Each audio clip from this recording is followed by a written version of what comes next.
আপনার তাকায় তাকায় দেখলেন ইউনূস সাহেব 12টা বাজাই দিল এই দেশটার, আর আমরা তাকায় তাকায় দেখলাম। কেন দেখলাম? এই 14 মাস কেন পারেন নাই, এবং আগামী ফেব্রুয়ারি পর্যন্ত পারবেন না। কিন্তু আসলে কি জুলাই সনদ বাস্তবায়ন বা গণভোট বা বাস্তবায়নের প্রক্রিয়া কি হবে, সেই বিষয়গুলো নিয়ে কিন্তু এখনো আমরা দেখিনি যে সবাই একমত হয়েছে। এটি একটি প্রশ্ন রয়ে গেছে যে কিভাবে আসলে বাস্তবায়ন হবে। আপনার কাছে কি মনে হয়? আসলে ধন্যবাদ আপনাকে এবং আমার বিজ্ঞ সহ-আলোচক আর 21 রাতের দর্শক সবাইকে। এই যে প্রথম কথাটা বললেন হারুন ভাই, যেটা বললো যে উনি ঐক্য দেখছেন, মানে ঐক্যের সমস্যা হচ্ছে না, এই তো কথাটা। জি।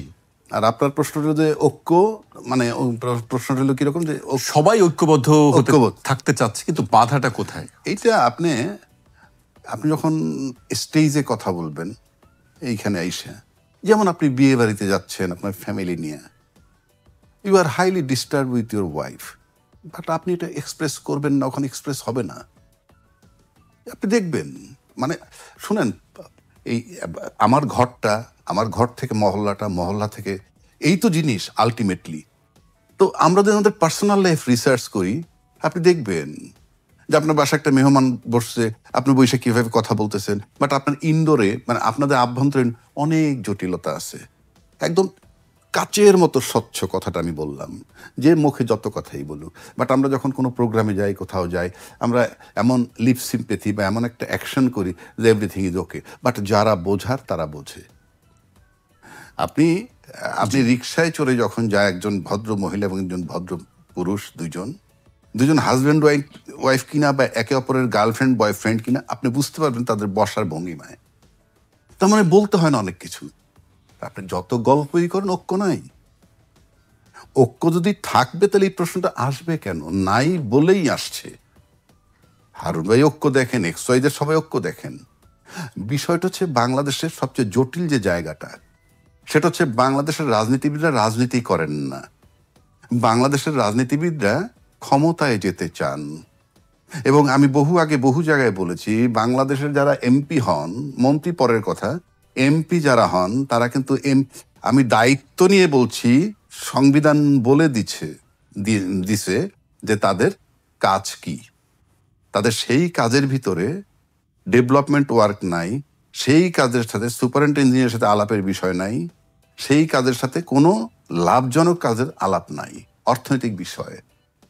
আমি 53 বছর একই দেখেছি, এমপি হওয়া মানে ওই কাজগুলো করা।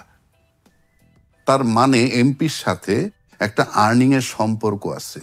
তা না হলে আমি রাজনীতিবিদ, আই ক্লেম যে আমি রাজনীতিবিদ, যদি বলেন who cares you, that is another issue.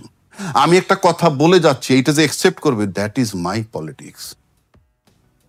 আপনারা যারা রাজনীতিবিদ সবাই যখন বলেন আমরা দেশ জাতির মঙ্গল চাই, তো দেশ জাতির মঙ্গল আপনি ক্ষমতায় গিয়ে করতে পারবেন। এর আগে রাজ্জাকিকে বলে দিতে পারেন না যে রাজ্জাকি সাহেব, আপনি তো ক্ষমতায় আছেন, আপনি এই কাজগুলো করেন। আপনি ক্ষমতায় যাবেন, আপনি গিয়ে দেশকে ভালোবাসবেন, দেশের লোকের উপকার করবেন। কারণটা কি? আপনার কাজটা যদি তৃতীয় ব্যক্তি করে, সেখানে আপনার বাধাটা কোথায়? You just tell me.